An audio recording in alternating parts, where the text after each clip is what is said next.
احلى واروع كيك اسفنجية ممكن تعمليها في حياتك، بدون فصل بيض، بدون محسن كيك، بدون كمان دقيق اسبونج.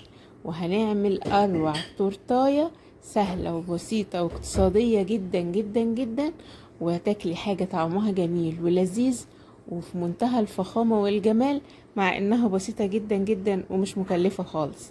تعالوا معايا نشوف عملناها ازاي بمنتهى السهولة والبساطة. اول حاجة معايا 5 بيضات لو بيض كبير. انا حطيت حوالي 7 بيضات من البيض الصغير عشان بيض بلدي. لو انت هتحطي هتحطي 6 بيضات، 6 مش 5، 6 بيضات من غير ما نفصل الصفار ولا البياض ولا اي حاجة. وهنحط عليهم طبعا مادام هنحط بيض، هنحط كبديل لمحسن الخبز معلقة كبيرة من الخل، وهنحط معلقة كبيرة من الفانيليا او كيسين من الفانيليا البودر. طبعا مادام في بيض لازم نحط فانيليا. نص معلقة صغيرة كده من الفانيليا البودر السايلة. ما نكترش فانيليا سايلة علشان ما تمررش معانا. وهنبدأ نضرب البيض، وهنحط كمان كوباية من السكر. انا ما المقطع ما ظهرش، كنت مفكرة اتصور مع الاسف. يبقى انا حطيت 6 بيضات كبار او 7 صغيرين، وعليهم كوباية سكر، عليهم معلقة خل، عليهم نص معلقة صغيرة من الفانيليا او كيسين بودر فانيليا بودر.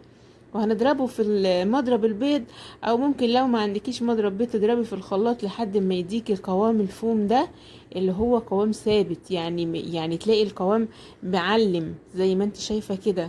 فاهماني؟ بيسيب اثر، مش يكون سايل خالص. لازم نوصله للمرحلة دي، مهم جدا. بعد كده عندي الدقيق، كوبايتين لكوبايتين ونص من الدقيق حسب نوعية الدقيق. ودي الحتة المهمة قوي يا جماعة، لان الدقيق بيختلف من نوع لنوع. دي الكوباية اللي انا عايرت بيها الدقيق بتاعي. انا حطيت كوبايتين دقيق المقدار ده. اخد مني كوبايتين دقيق من نوعية الدقيق دي. الدقيق ده دقيق عادي جدا جدا من اي مكان، دقيق سايب، دقيق لجميع الاغراض. واحط عليه معلقة كبيرة بس من البيكنج باودر، ورشة صغيرة من الملح. وهبدأ ان انا اضيف الدقيق زي ما هنشوف مع بعض دلوقتي على المكونات دي بالتدريج، وهنقلب واحدة واحدة. واهم حاجة التقليب يكون يعني من تحت لفوق. هحاول ان اسرع الفيديو بقى علشان ما اطولش عليكم. بس انا ما كنتش بعمل بالسرعة دي، انا بعمل بالراحة خالص.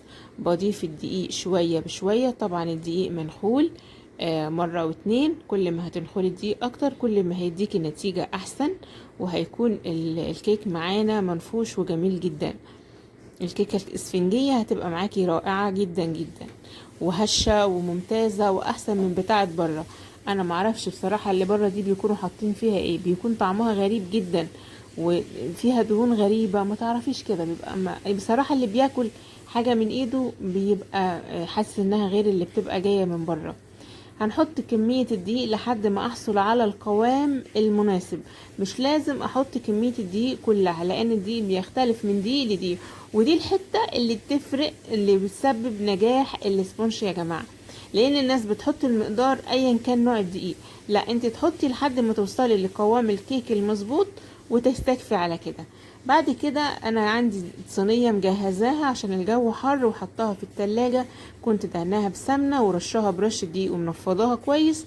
هبدا ان انا احط فيها الخليط ده، وهحطه في فرن مسبق التسخين درجة حرارة 200 على الرف الأوسط لمدة 20 دقيقة. ما تطوليش أكتر من كده علشان الكيكة ما تنشفش معاكي. الكيكة الاسفنجية بتستوي بسرعة. الوقت بيختلف من فرن لفرن، وانتي عارفة درجة حرارة الفرن بتاعك. بس على الأقل أول 20 دقيقة ما تفتحيش عليها الفرن. بعد كده تقدري تفتحي وتعرفي إذا كانت استوت ولا لأ عشان ما تنشفش معاكي. افضل حاجة بعد ما بطلع الكيك من الفرن ان انا بحطه على حاجة شبك، تمام، وبخليه يبرد خالص. وبعد كده بحطه في التلاجة زي ما انت شايفة، وبغلفه بستريتش لانه كل ما بيقعد في التلاجة اكتر كل ما بيكون الاستعمال بتاعه سهل جدا وبيكون مريح معاكي جدا. هنبدأ بقى بعد كده نقطع الكيك بتاعنا 4 طبقات، ونبدأ نحشيه بطريقة بسيطة خالص خالص. والموضوع مش مكلف يا جماعة، وتقدري تفرحي ولادك وتعملي مثلا اي مناسبة تعملي التورتاية الجميلة دي. الكيكة او التورتة بتاعتنا هشة جدا جدا واقتصادية وبسيطة خالص. هحاول اجهز اي قاعدة اشتغل عليها علشان خاطر اقطع التورتاية الاول بتاعتي او الكيك الاسبونج بتاعي. زي ما انتم شايفين كده بتقطع بسهولة. ليه؟ لان هو اتحط مثلا على الاقل 4 ساعات في التلاجة. زي ما شفنا انا كده قطعته ما شاء الله 4 ادوار. السمك بتاعها بيكون رقيق وصغير كده حوالي سنتي مثلا او سنتي ونص. ده بيخلي التورتاية تكون هشة وجميلة. بحضر مشروب او صوص كده عبارة عن يعني ممكن نعمله زي مثلا الشربات بتاع الكنافة، كوباية سكر وكوباية مية ونغليها على النار ونسيبها لحد ما تبرد، او مع كوباية نص كوباية من الحليب ونحط عليها معلقتين كبار من السكر وندوبهم كويس. هنا بقى بعمل الكريم شانتيه، كوباية كبيرة من الحليب معاها كوباية من الكريم شانتيه وهضربهم علشان يطلع معايا تقيل. لازم الكريم شانتيه يكون اكتر من الحليب. وكمان هحط شوية سكر زي ما انتم شايفين كده، ده سكر بودر ناعم. السكر كده كان كتير شوية، ممكن تقللي شوية من السكر. يعني انا حطيت كوباية كبيرة من الكريم شانتيه السايب العادي بدون سكر، وكوباية كبيرة من اللبن الحليب المثلج حطاه في التلاجة في الفريزر لحد ما كان مجمد.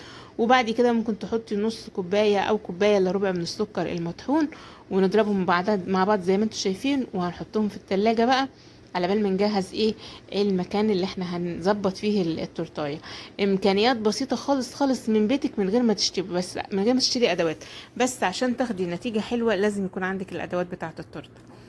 انا حطيت المناديل دي علشان لما اجي انضف تنضف معايا المكان بسهوله.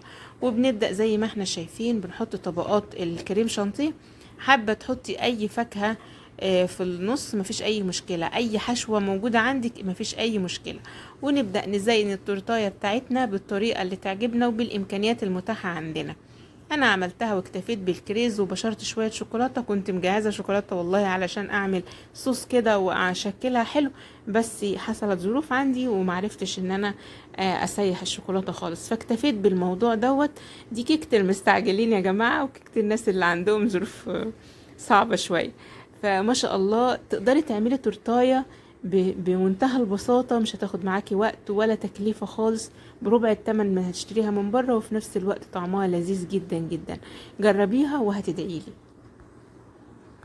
رجاء امشي على الخطوات بالظبط زي انا ما قلتلك واعملي لايك.